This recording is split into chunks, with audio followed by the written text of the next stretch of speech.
আজ শোনাবো তোমাদের আমার ঘরে ফেরার গল্প। চন্দ্র এবং মৌয়ের পরিবারে সকলকে জানাই স্বাগতম।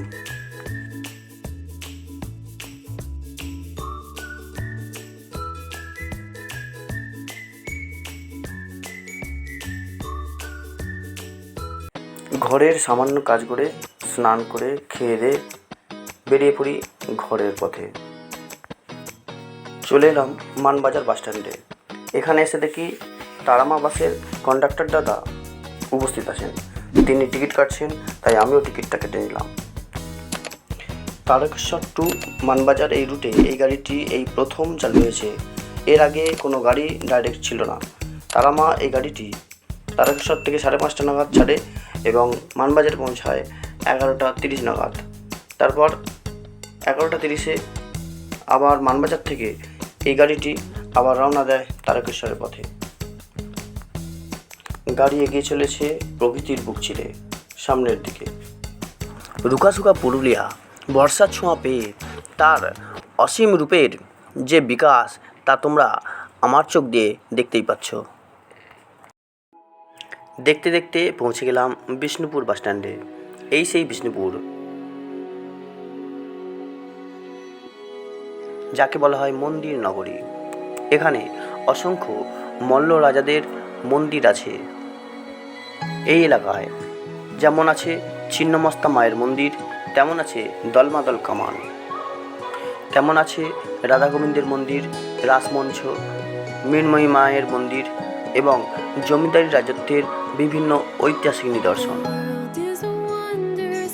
চলার পথে যদি কোনো দিন সুযোগ হয় আপনাদের ওই সমস্ত দর্শনীয় স্থানগুলি ঘুরে দেখাবো।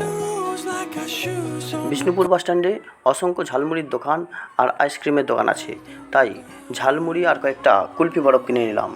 সেই ঝালমুড়ি দিয়ে পেট ভরিয়ে আর আইসক্রিম খেয়ে মন ভরিয়ে নিলাম।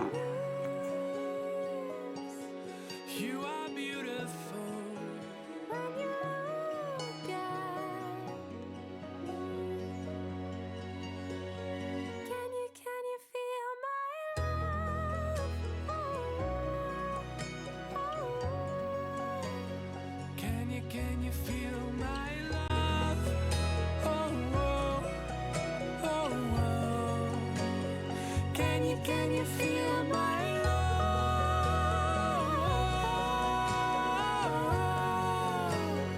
Can you feel my love? Jaipur bus stand ছাড়িয়ে ভগৎ সিং মোড় পার হয়ে আমরা দেখতে দেখতে পৌঁছে গেলাম জয়পুরের জঙ্গলে। এই সেই জয়পুরের জঙ্গলের রাস্তা, যে রাস্তায় চলতে গেলেই প্রায় মাঝে সাঝে চোখে পড়ত বিভিন্ন আয়তনের হরিণ। এখন আর সেই রামও নেই, রাজত্বও নেই। অর্থাৎ জঙ্গলের অলিতে গলিতে গজে উঠেছে নানা নামের হোটেল ও রিসর্ট। আর সন্ধ্যার পর এই জঙ্গলেই এই সমস্ত রিসর্টগুলোয় চোখ ধাঁধানো আলোকসজ্জায় সজ্জিত হয়ে যায়, যার ফলে জঙ্গলের যে অন্ধকারের যে সৌন্দর্য তা হারিয়ে গেছে। চাপাডাঙ্গায় বাস থেকে নেমে ছোট ম্যাজিক ভ্যান ধরে এগিয়ে চলেছি গ্রামের পথ ধরে বাড়ির দিকে। গ্রাম বাংলার মেঠো পথের পরিবেশ দেখতে দেখতে আমি এগিয়ে চললাম আমাদের ঘরের দিকে। গ্রাম ছাড়া এই রাঙামাটির পথ শুধু আমার না, সকলেরই মন ভুলিয়ে দেয়। রাজবল্লভী মায়ের মন্দির ডান দিকে রেখে আমাদের গাড়ি এগিয়ে চলল জাঙ্গিপাড়ার পথে।